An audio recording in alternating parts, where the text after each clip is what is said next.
Hey everybody, we are here for Pontius Pilate, and we are on chapter 4. I apologize, we're on chapter 5. So this is chapter 5 of Pontius Pilate. A craft only half the size of the Trident carried them on the short run to Caesarea, but its triangular lateen sail cut well against the exuberant gusts of the south wind, providing a rough but quick voyage across the Mediterranean corner. On the second day out, the sandy shores of Palestine showed clearly on the eastern horizon. Pilate spent most of the trip trying out his Greek on the captain, since this was the predominant language of the eastern Mediterranean. Like most educated Romans, he had mastered Greek before donning the toga of manhood, but there was the usual gap between book and practice. Except for conversations with Procula, ordered to his staff, and correspondence with Rome, Pilate would not use Latin again during his tenure as a governor. Since he did not know Hebrew or Aramaic at all communication with his subjects would have to be in common commercial Greek. Caesarea, the Roman administrative capital of Judea, reflected a dusky gold from the setting sun at the close of the second day of the voyage. Pilate and Procula had been concerned about Caesarea because, like it or not, this would be their home for as long as Tiberius continued him in office. Seeing it for the first time was a little like a groom unveiling a bride he had never previously met. One could only accept the inevitable. That's how I feel with military assignments, right? You have to go.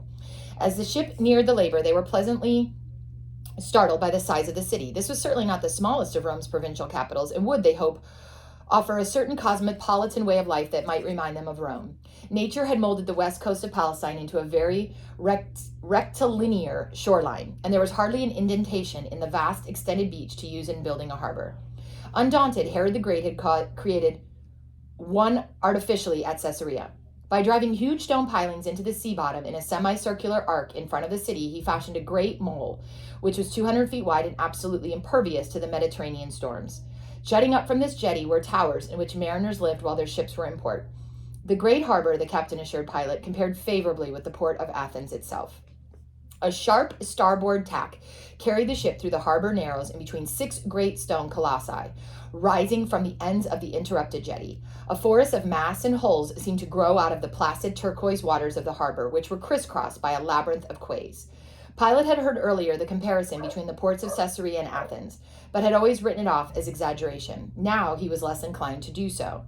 Caesarea's skyline seemed extraordinarily impressive to Procula, too grand for what she had heard of Palestine, and she asked the captain about it. He explained that the city was built at one time, a dozen-year period, of predominantly one building material, white stone, in one architectural motif, Hellenistic columnar, and by one man, Herod the Great. With such unitary planning, the result was a civic work of art. Herod had lavished vast sums on Caesarea and named it in honor of his close friend and patron, Caesar Augustus. His temple, resembling a slightly scaled-down version of the immortal Parthenon, crowned a summit overlooking the harbor. Just off the waterfront, they saw a series of government buildings, all gracefully columned in Doric, and farther off, the unmistakable shapes of an amphitheater as well as a dramatic theater.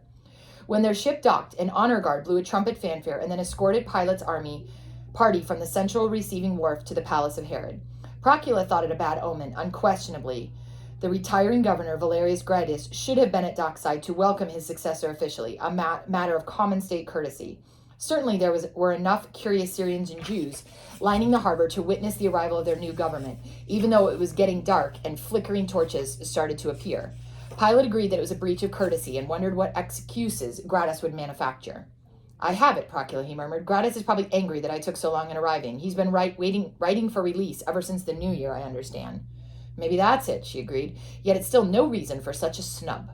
But at the entrance of the Herodian palace, the wife of Valerius Gratus apologized. "Forgive my husband for not meeting you at the harbor," said the stately Roman matron, who was much older than Procula, "but he's been ill with a recurring fever. Today was one of his worst days." She showed them to the guest quarters, and her manner was so gracious that they thought the medical excuse might have some validity. The next morning they were sure of it. Gratus greeted them with cordiality and regrets for his indisposition, which verified itself by his pallor and trembling hand. "The sickness runs in cycles. Give me a short time and I'll be strong again," he said. "I must say, Pilate, I'm relieved by your arrival. I've put in 11 years here, so I think we exiles are entitled to return whence we came." Gratus was a stout, middle-aged figure, balding, gray at the temples, but aging with dignity. Flashing steel-colored eyes sparked his conversation and seemed to compensate for his ashen skin. I wish we'd arrived sooner than this, Pilate apologized, but Tiberius showed a good bit of indecision on whether you should be replaced. One parts with good governors only reluctantly. Show that kind of diplomacy, my man, and you should have no trouble with the Jews, laughed Gratus. But before anything else, you must tell me all of Rome. All the news of Rome. Out here, we get only wisps of gossip and official reports. For the next hour or so, Pilate had to reconstruct Rome as he had left it a month earlier. Clearly, Gratus was eager to return. After wringing the last shred of information out of Pilate, he said, We have much to accomplish in the short time we'll be together here. You see, we're all packed and ready to sail before navigation closes. An Alexandrian ship will pick us up in a few days. While his wife showed Procula the dining salons, the kitchen complex, storerooms, bedrooms, and the servants' quarters, Gratus took his successor on a tour of the atrium, peristyle, and staterooms. Herod's palace much resembled an elaborate Greco-Roman mansion, Pilate thought, but with such additional items as tropical courtyards, a private bathing pool, and the praetorium, or government headquarters, at the center of the structure.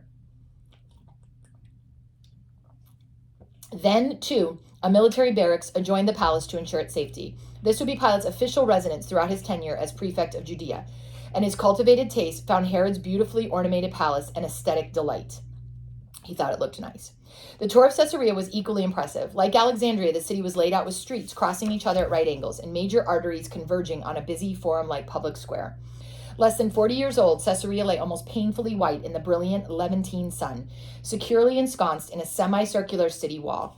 A huge hippodrome stood just outside the east wall, a consoling sight for the new prefect, since he would not have to surrender his Roman's penchant for sports and chariot racing. Indeed, Gratus told him that an institution called Caesar's Games, a kind of Palestinian Olympics, was held there every 5 years. While Jews would not take part in them, the many Gentile residents of Caesarea and neighboring cities participated with gusto. Herod built all this? Pilate puzzled.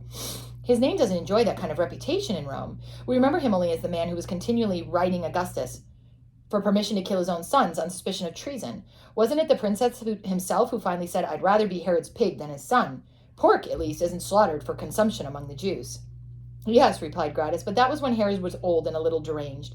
The young Herod cut a very dashing figure with all the exceptional qualities of his father, Antipater.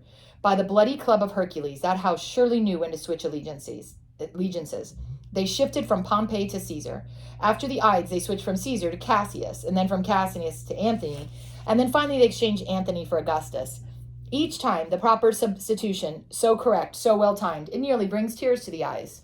Yes, but, said Pilate, the young Herod, I say. There was a man. It was 4 years after the assassination of Caesar, when Herod... I'll be back in a second.